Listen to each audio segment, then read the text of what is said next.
crept toward the door. The village was sleeping, wrapped in the brittle quiet that drought had carved into every corner. I stepped outside, the cold desert air biting at my skin, and found Jamal crouched beside the granary, hastily stuffing a small bundle with meager belongings. His hands shook, betraying the calm he tried to hold. "Jamal," I whispered, my voice barely carrying in the stillness. He jumped, startled, turning sharply to face me. His dark eyes bore into mine, fierce and haunted. "Mira," he said, voice low and urgent, "I can't stay here anymore. I can't breathe in this place." The silence, the waiting, it's killing me. I stepped closer, my heart pounding. "But what about the promise? The jars, the rain, we have to believe," Father said. He cut me off, running a hand through his tangled hair. "Father's promises are dust, Mira, just like these jars. No rain is coming. We were wasting our lives on shadows." His words were sharp, cruel in their honesty, but beneath them I sensed something more: fear, sorrow, a deep exhaustion born from years of watching hope wither. "Don't you see," I said, voice trembling, "if we give up now, then what are we? Just empty shells, like the cracked jars after the last storm. We have to hold on, for all of us." He looked away, his jaw clenched. "I'm not like you. I can't carry this weight." The wind began to stir, carrying with it the scent of dry earth and distant sun. The village lay behind us, still and fragile, but the desert stretched out ahead, endless, merciless. "Please, Jamal," I pleaded. "Don't go, we need you here." "We need each other." His eyes softened for a fleeting moment, but the restlessness returned like a tide. "I have to find my own path," he said, turning toward the dunes. "Maybe beyond this emptiness there's something else." I reached out, grasping his arm. "Then come back to us. Don't let the silence swallow you whole." He hesitated, then shook free gently. "I'll try, but I can't promise anything." And with that, he vanished into the pale light of dawn, swallowed by the desert's vast embrace. I stood there long after he was gone, the weight of his absence pressing down on me. The jars, my silent prayers, felt heavier than ever. Yet beneath the a stubborn flame flickered. If Jamal could leave, then perhaps I had to be the one to stay, to carry the hope that refused to die. Morning came slow and dusty. I found Lina by the well, her hands folded in her lap, eyes distant but kind. She said nothing about Jamal's flight, but the sadness in her gaze spoke volumes. We shared a quiet understanding. Loss was a companion we both knew too well. That day the village felt fractured, the air thick with unspoken fears. Elder Kader's words echoed in my mind, his cold pragmatism a sharp contrast to the fragile dreams I guarded. But as the sun climbed higher, I gathered the jars, each one a testament to the promise that still lived within me. Jamal's escape was a crack in the village's fragile veneer, but it was not the end. It was a challenge, a reckoning. And I knew deep inside that the choice was mine. To surrender to the desert's silence, or to nurture the faint flicker of hope that might one day bring the rain back to our thirsty land. As night fell again, I sat among the jars, their dusty surfaces catching the pale moonlight. I whispered to them, to the memory of my father, to the spirit of the village, and to Jamal, wherever he might be. "Hold on," I said softly. "Hold on to hope." The desert wind answered with a mournful sigh, and I closed my eyes, willing the dawn to bring something new. A promise beyond sight, waiting just beyond the horizon. The morning air was cool, carrying a fragile promise of change that seemed almost out of place in a village so deeply entrenched in drought and despair. Mira woke before dawn, the soft rustle of linen, and the familiar creak of the wooden door stirring her from restless sleep. Outside, the desert sky was just beginning to lighten, pale streaks of pink and gold threading through the lingering night. The village was still, no children's laughter, no calls to labor, only the low murmur of wind sweeping across the cracked earth. She found Lina already awake, seated on the rough-hewn stone bench just outside their small home. The older woman's hands were wrapped around a chipped ceramic cup, breath rising in gentle puffs as she sipped the bitter herbal tea they had managed to prepare. Lina looked up as Mira approached, her eyes soft but tired, bearing the weight of countless seasons of drought and sorrow. "Did you sleep?" Lina asked quietly, her voice a warm balm against the cold morning. "Not well," Mira admitted, settling beside her. "I heard voices in the village last night." "Jomel's return has stirred unrest." Lina nodded, her gaze distant. "It is not easy for him or for any of us. The desert changes us all in ways we cannot always understand." Mira traced patterns in the dust with her fingers, the fine grains slipping through her hands like fragile memories. "I worry for him. For all of us. The village feels like it's unraveling. That is why we must hold fast," Lina said, her tone steady. "Not just to the hope your father gave us, but to each other. You are stronger than you know, Mira, and we will face this together." The words were simple, but they carried a deep certainty that anchored Mira's heart. She looked up to see the first hints of sunlight painting the horizon, a fragile glow that seemed to echo Lina's steady resolve. Later that day, the village square became a stage for the simmering tensions wrought by Jamal's absence and sudden return. The young man, lean and dust-streaked, appeared at the edge of the gathering crowd, his posture guarded yet defiant. Murmurs rippled through the villagers, some curious, others wary, and a few openly hostile. Jamal's eyes scanned the faces around him, searching for recognition, for forgiveness, for a place to belong once again. The drought had carved deep lines of fear and frustration into the community, and his departure had been a wound that reopened with his arrival. Mira watched from a distance, feeling the weight of every whispered word and sidelong glance. She remembered the confrontation when he had fled his anger, his desperation to escape the suffocating hopelessness. Now, his return was a test not just for him, but for the fragile bonds that held the village together. As voices grew louder, Elder Kader stepped forward, his stern face shadowed by the midday sun. "We cannot afford distractions," he said sharply, his gaze locking onto Jamal's. "Our survival depends on unity and acceptance of our reality, not on chasing dreams that wither like the plants under this merciless sun." The crowd shifted uneasily. Some nodded in agreement, others averted their eyes. Mira felt a tightening in her chest, a mixture of fear and resolve. Stepping forward, she raised her voice, soft but clear. "We have known despair, yes," she said, "but we also have known hope. My father's promise is not just a dream, it is a calling. We carry it in these jars, in our stories, and in the strength we find in each other. We cannot let fear silence us." A hush fell, the tension hanging thick in the air. Lina stood beside Mira, a steady presence that lent the girl courage. Jamal's expression softened, a flicker of something like understanding passing between them. The day waned, but the echoes of that gathering lingered. Mira wandered through the village streets, her footsteps light on the cracked earth. She paused before the rows of dust jars, their delicate glass catching the golden light of the setting sun. Each jar was a testament of faith, of memory, of the promise that sustained them. In the solitude, Mira felt the weight of her responsibilities settle upon her shoulders. No longer just a child clutching at hope, she was becoming something more, a keeper of legacy, a bearer of light amidst the gathering shadows. As night fell, the village held its breath. The drought remained unbroken, the sky silent, but beneath the surface, a quiet stirring began. Bonds were tested, wounds exposed, and yet, through it all, the fragile flame of hope flickered stubbornly against the dark. Mira returned home to Lina's waiting embrace, the steady rhythm of her heartbeat a reminder that even the harshest desert could cradle life, and with it, the promise of rain yet to come. And so, as the stars blinked awake in the vast desert sky, Mira's journey continued, rooted in dust, sustained by memory, and driven by a hope that refused to fade.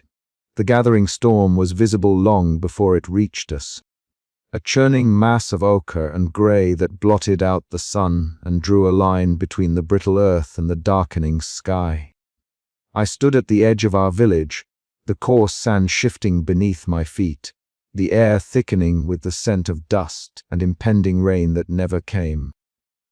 My heart hammered not just from the heat, or the dry wind that sliced through the cracked ground, but from the weight of what was to come.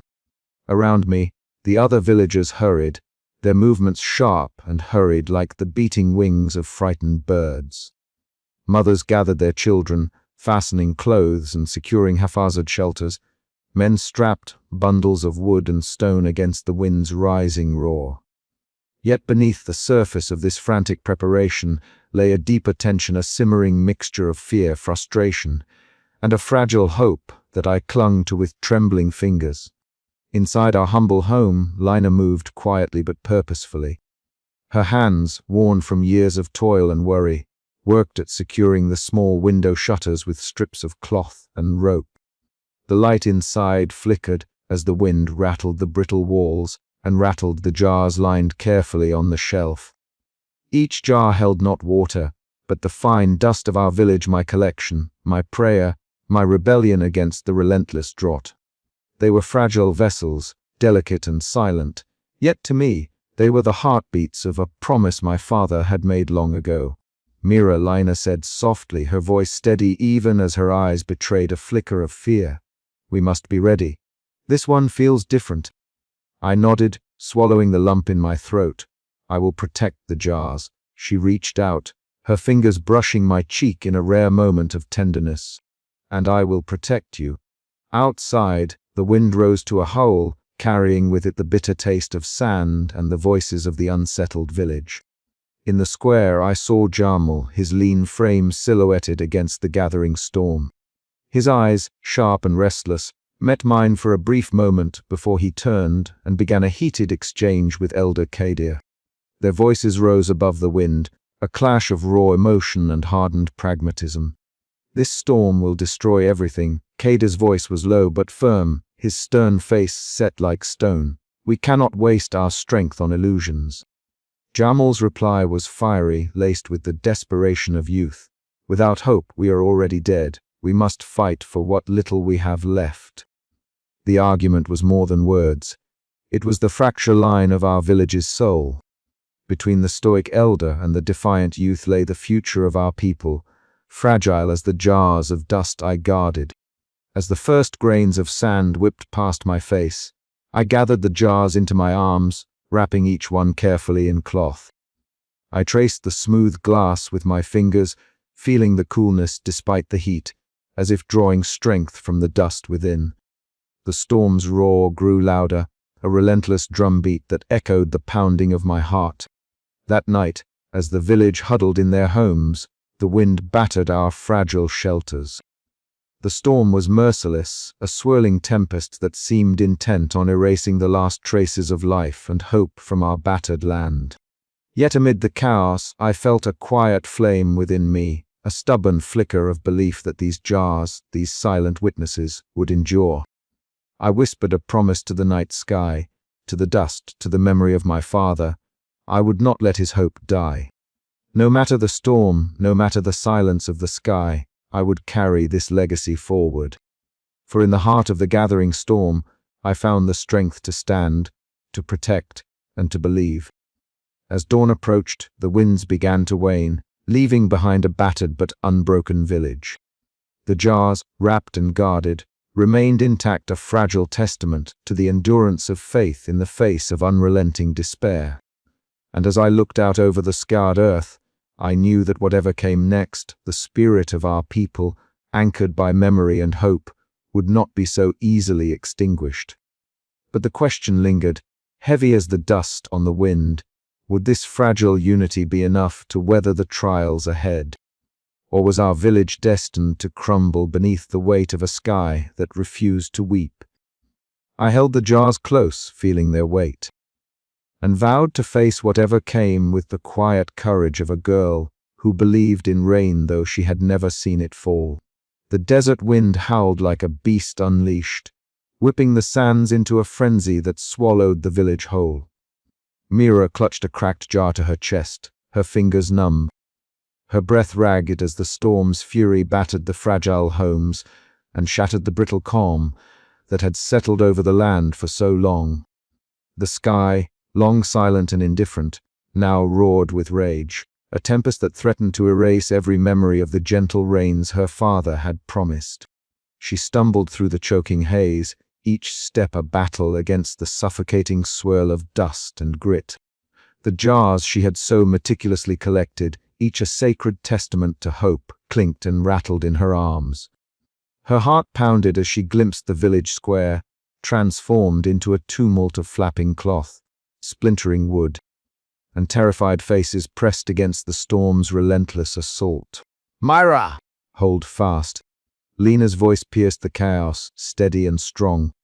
Mira turned, eyes searching through the sand-blind veil to see her mother struggling with a broken beam, her weathered hands steady despite the gale. Jamal appeared beside her, reckless and fierce, his eyes wild but determined, grasping a fallen jar and pressing it to his chest. The storm was a living thing, a cruel reminder of nature's indifference. It tore through the village's defenses, scattering the dust jars like fragile stars cast to the earth. Mira's heart shattered as she saw one jar break, the dust spilling out and mingling with the endless sand, hope dissolving into despair. Her knees buckled. She sank to the ground, the weight of loss crushing her spirit. In that moment, the storm seemed endless, the silence of the sky an echo of her father's absence. Tears blurred her vision, but amid the ruin, a quiet stillness settled the eye of the storm, a fragile bubble of calm. Closing her eyes, Mira breathed deeply, summoning the memory of her father's gentle voice, the warmth of his faith amidst the drought's harshness. "The rain will return," he had whispered, "not always in the way we expect. But it will come, carried by the seeds of belief we nurture." In the stillness, she felt something stir deep within, a flicker of light against the overwhelming dark. A resolve, fragile yet fierce, took root. She rose, the cracked jars pressed close, a guardian of memory amidst chaos. "We cannot let this be the end," she called out, voice steady despite the storm's roar. One by one, villagers emerged from the wreckage, drawn by her unwavering spirit. Elder Kader, stooped and grim, approached with wary eyes, his skepticism challenged by the flicker of hope in Mira's gaze. Together, they gathered what remained, the shattered jars and scattered dust becoming symbols not of defeat, but of endurance. The storm would pass, the rain might not come today, but the legacy of belief, the fragile flame of hope, would not be extinguished. Mira stood against the swirling sands, a solitary figure framed by the storm's fury, her heart beating a stubborn rhythm of faith. The desert might be silent, the sky empty, but within her, the promise of rain lived on beyond sight, beyond fear, a promise waiting to be fulfilled. The storm howled anew, but Mira's voice rose above it, a beacon in the tempest. "We endure, we believe, we wait." And in the eye of the storm, hope was reborn. The storm had passed, but it left behind a silence far heavier than the howling winds that had ripped through our village hours before. Dawn arrived cloaked in a dull gray light, as if the sky itself remained too wary to summon the sun's full warmth. I stepped outside my small shelter, the sand still swirling faintly in the air, settling like a shroud over every surface. Homes stood battered, their walls scarred by wind-blown shards of stone and dried wood. The gathering place where we once met was reduced to a skeleton of broken beams and scattered debris. My feet sank into the loose sand as I made my way through the village, each step a reminder of the fragile world we inhabited. My jars were my burden and my balm. I searched among the ruins for the containers I had so carefully collected, each one a silent prayer, a shard of hope encased in glass. Some lay shattered, their dusty contents spilled and mingling with the earth beneath. Others stood cracked, trembling like the delicate faith that held our village together. I knelt beside one such jar, the glass etched with fine fissures that caught the dim light. My fingers traced the fragile fractures, careful not to worsen the damage. "Father," I whispered, the name a soft echo in the vast emptiness. "I will keep your promise alive. I will be the rain you dreamed of, the hope you planted in this dust." The wind caught my words and carried them away, scattering them like seeds across the barren land. Around me, the village began to stir. Figures emerged from broken doorways and crumbled shelters, faces smudged with dirt and lines etched deeper by exhaustion and sorrow. Lina appeared beside me, her eyes glassy with tears that she did not shed. She wrapped her arms around me, a silent offer of comfort that steadied my trembling heart. "We must gather the people," she said quietly. "They need to see that we are still here, that this is not an end but a beginning." Jamal came then, his lean frame silhouetted against the dim light. His intense gaze met mine, and in that moment, I saw not the restless youth who once challenged my faith, but a kindred spirit, scarred but unbroken. He nodded slowly, a silent promise to stand beside me. Together, we moved through the village, rallying those who would listen. The cracked jars became symbols not of defeat but of endurance, each one a testament to the resilience of our people. Elder Kader stood apart, his stern features softened by an unspoken respect as he watched the fragile stirrings of hope rekindle. The day stretched on, filled with the quiet sounds of rebuilding, the scraping of hands, clearing debris, murmurs of encouragement. The careful gathering of broken shards to be preserved as relics of what was endured. Though the sky remained obstinately dry, the spirit beneath it began to breathe anew. As night fell, I stood once more among my jars, their dusty contents shimmering under the pale moonlight. The storm had taken much from us, but it had not stolen our will to believe. And as the wind whispered through the shattered earth, I allowed myself a small, fierce hope that one day the rain would return, and when it did, these jars would fill and overflow, carrying the promise of renewal to every corner of our village. But until that day, I would keep watch. I would be the rain collector's daughter, the keeper of memory and hope, standing firm against the silence of the sky. This was not the end. It was the first breath of what might yet come. And so we wait, as the desert waits, holding its breath for a storm that may yet bring life. The sun had begun its slow descent, casting long shadows over the brittle earth of our village. The air was thick with the scent of dust and quiet longing, the very breath of the desert that had become both our home and our prison. I moved carefully among the scattered jars, their surfaces dull but unbroken, each one a fragile vessel holding not water, but the dust of our land, the memory of rain that had once kissed our thirsty soil.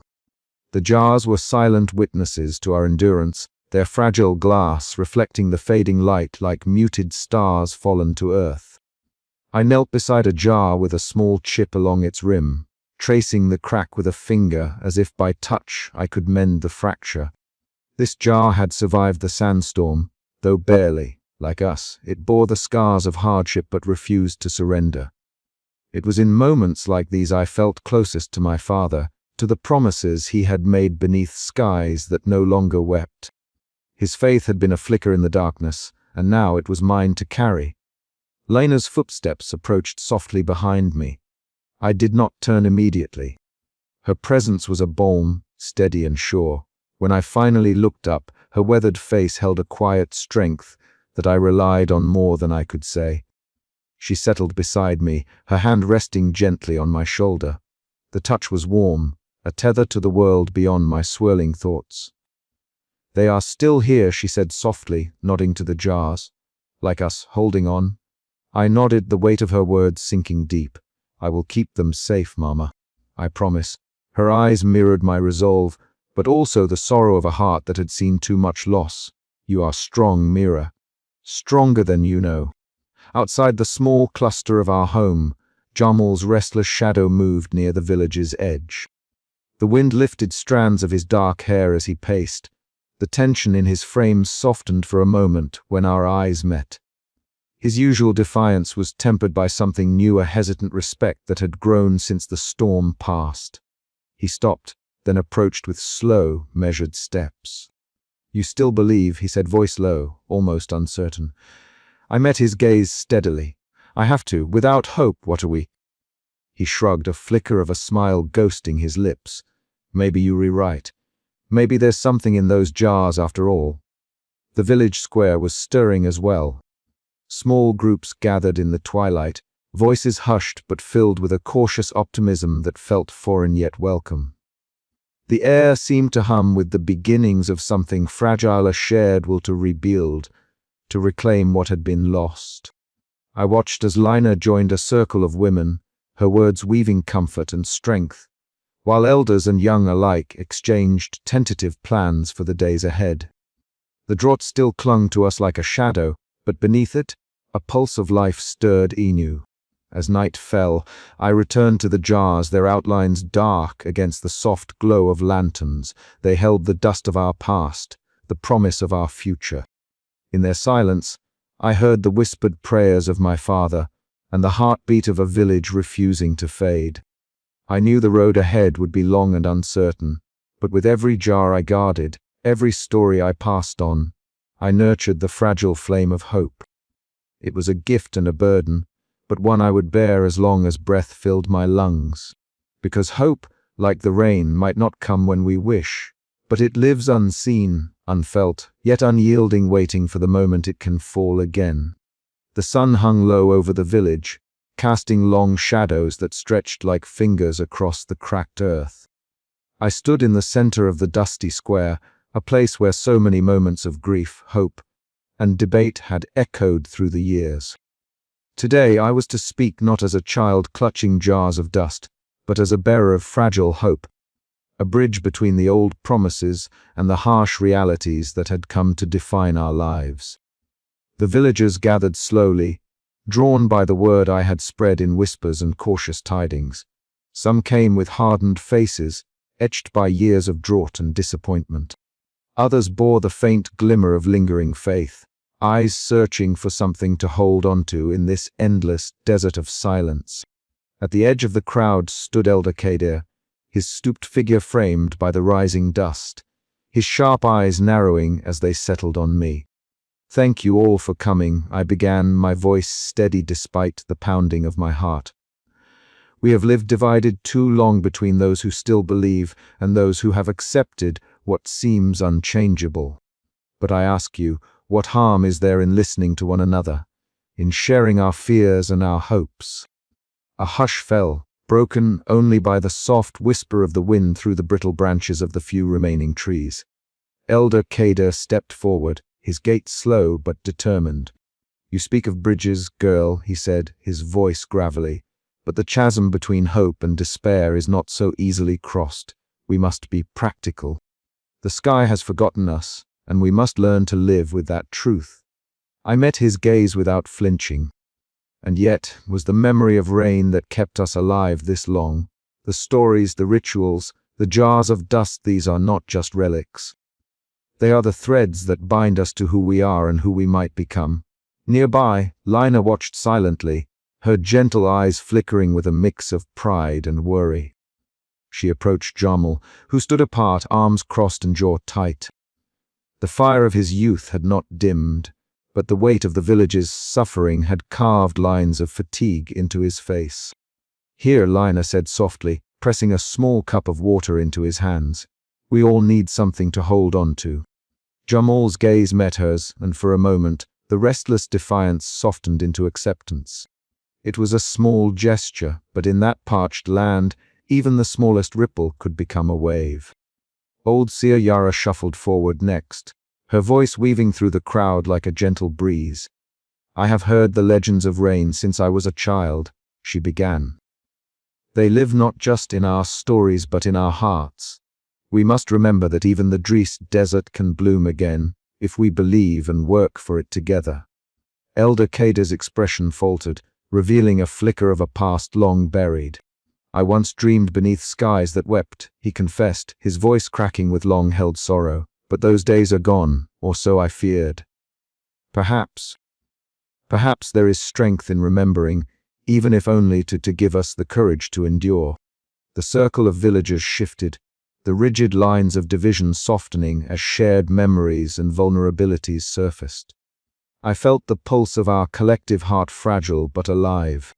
As twilight draped the village in hues of fading gold, Jamal and I walked side by side, the air cooling and the dust settling around us.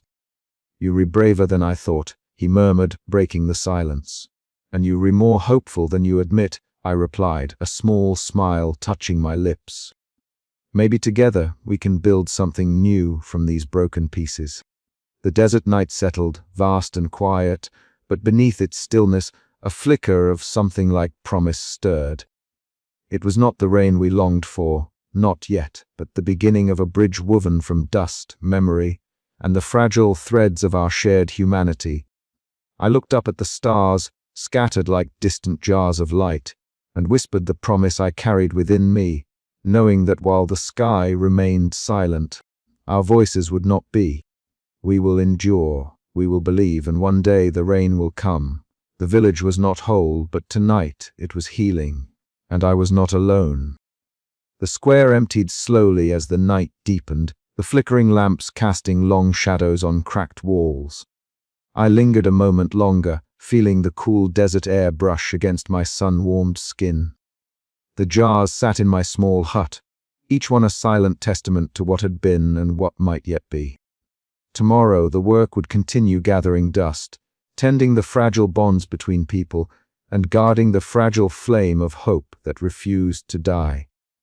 For in this land where the sky had forgotten how to weep, it was our faith, our stories, and our shared dreams that would keep the village alive until the first drop fell. And perhaps, beyond sight but not beyond belief, the promise of rain would be fulfilled. The night whispered its secrets as I closed my eyes, ready to face whatever dawn would bring. The sun had begun its slow descent behind the jagged horizon, casting long shadows over the cracked earth of our village. The air, heavy with the dry scent of dust and time, breathed a quiet stillness that seemed both fragile and eternal. Beneath the skeletal branches of the withered acacia tree that stood guard at the village's edge, I arranged the jars, each one a small universe of dust. A fragment of my father's promise, a shard of hope crystallized in glass. The children gathered around me, their eyes wide and shimmering with the thirst for stories that could carry them beyond the barren expanse of our reality.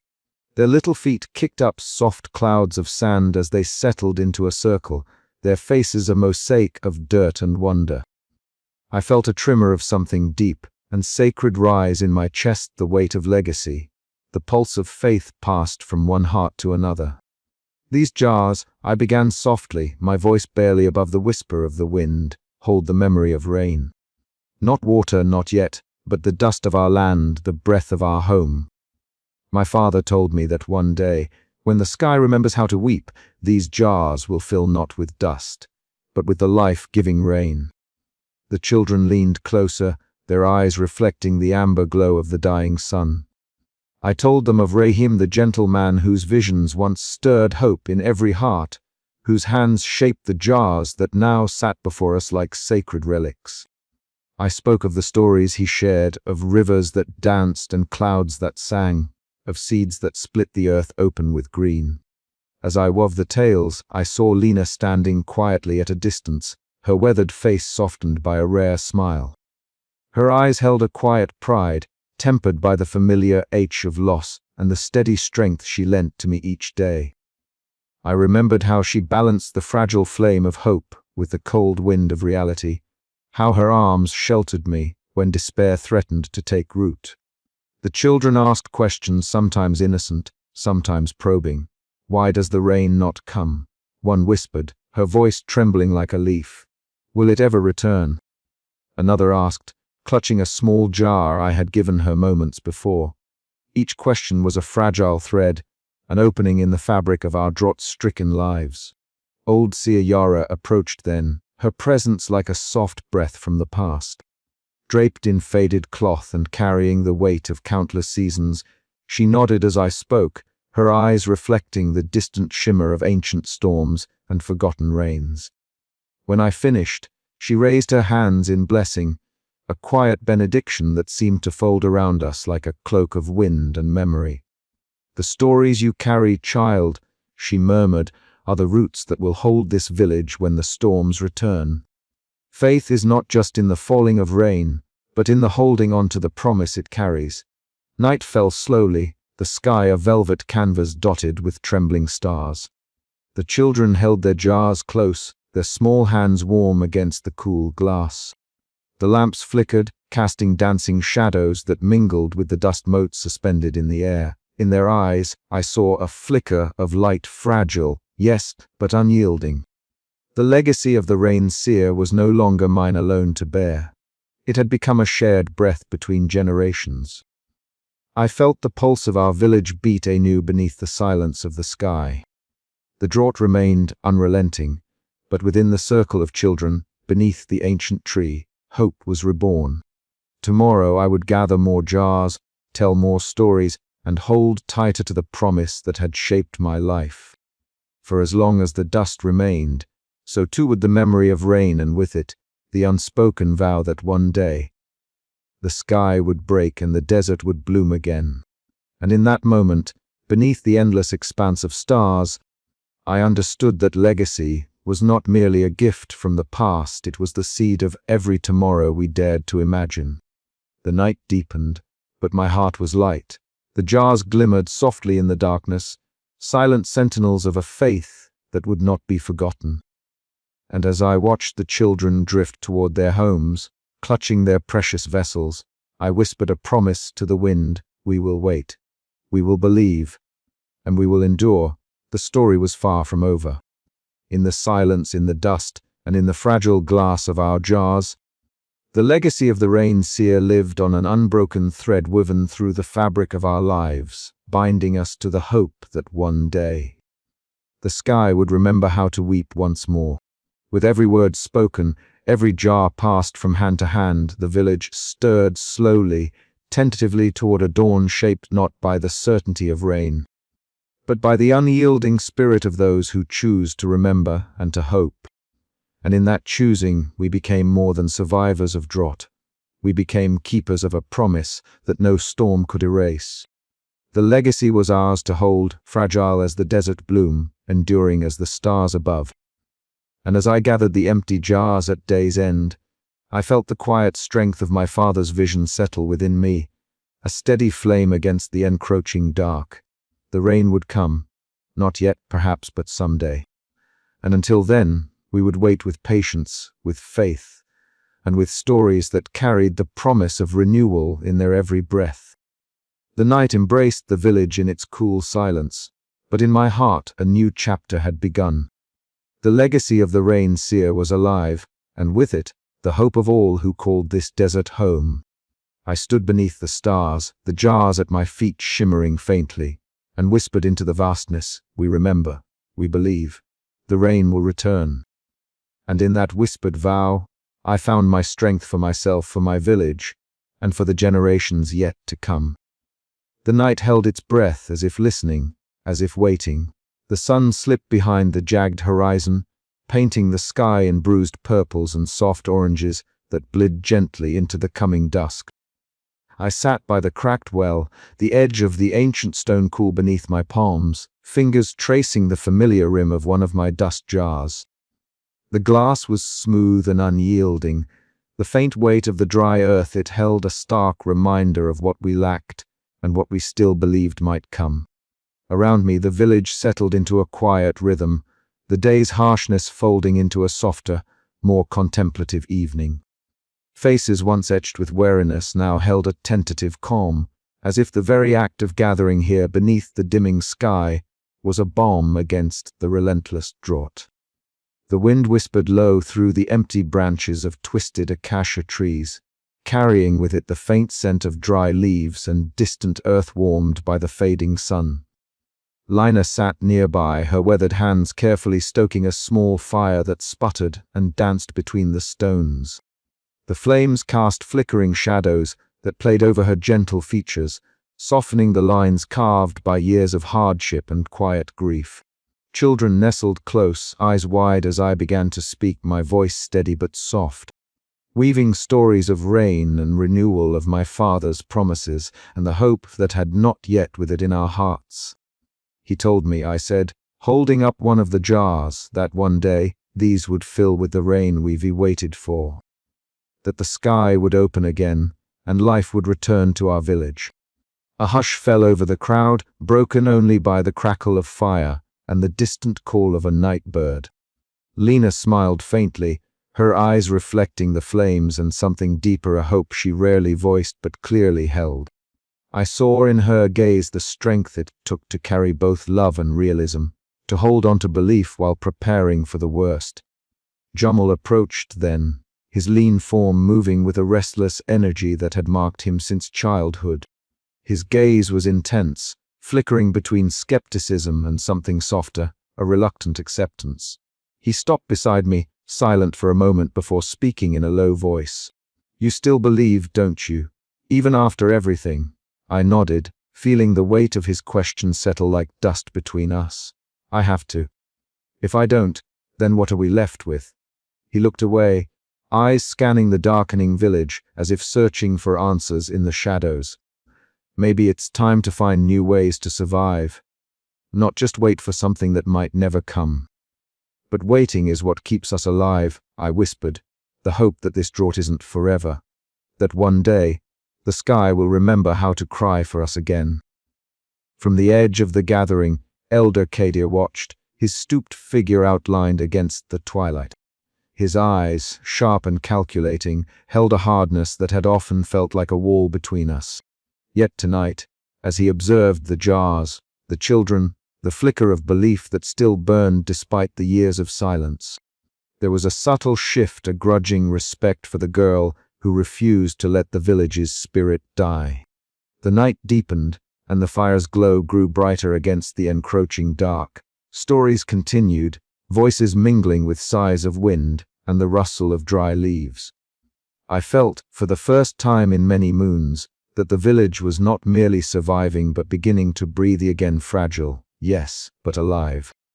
The jars on the dusty ledge caught the firelight, each one a silent testament to the endurance of hope.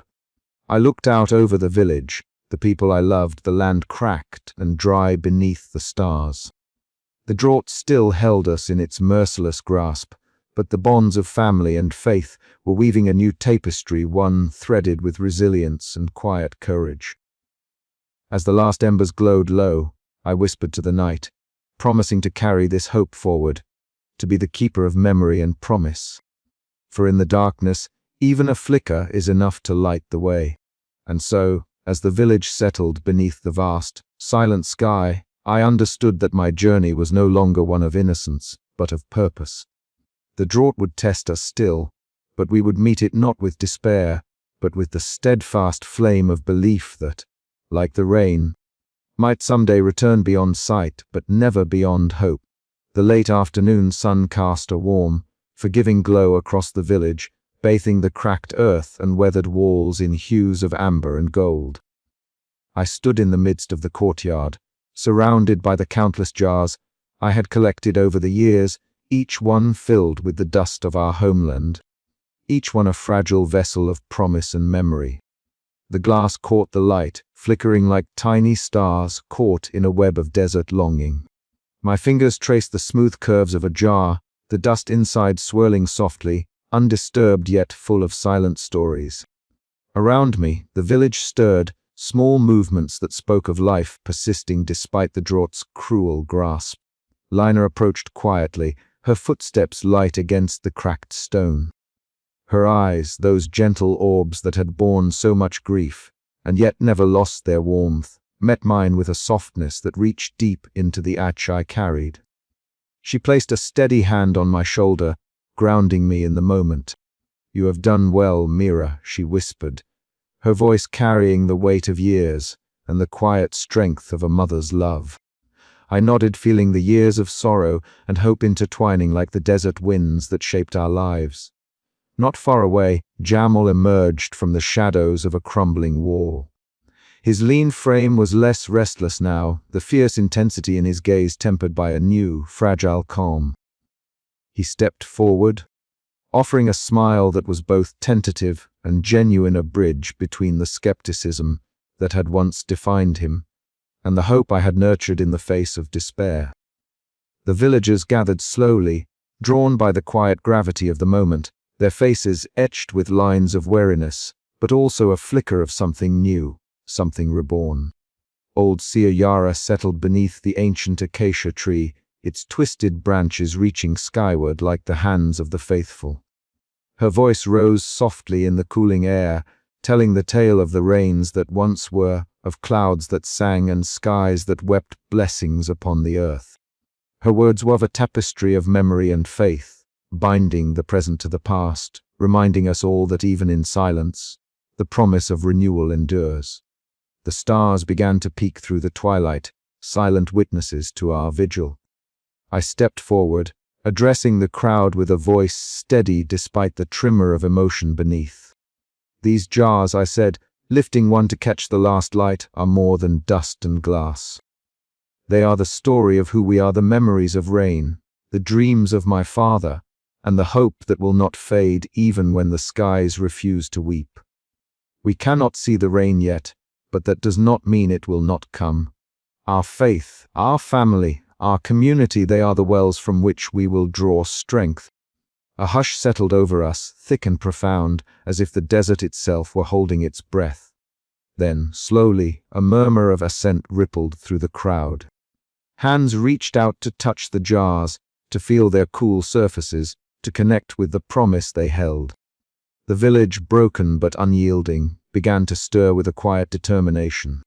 Old fears softened, old wounds began to heal, and the fragile flame of hope flickered brighter than it had in years.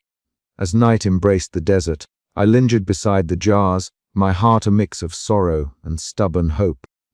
The drought remained, the sky still silent, but I knew deep in the marrow of my bones that faith was not blindness, but courage. And in this courage, we found the strength to wait, to believe, and to endure until the day the skies would finally open and the rain would come again. The promise my father made was no longer his alone, it was ours. And though the rain remained beyond sight, it was not beyond hope. The jars stood like silent sentinels, guardians of a promise beyond time, beyond vision, beyond despair. And I, Mira, would keep their vigil, as long as breath and dust remained. The desert night wrapped around the village, cool and vast, cradling us in its ancient embrace. Somewhere beyond the horizon, the first whisper of wind stirred the branches, carrying with it the faintest scent of possibility. The journey was far from over, but for the first time in many seasons, the future felt like something we might dare to hold on to. And so, beneath the endless sky, the promise endured quiet, unyielding, and alive.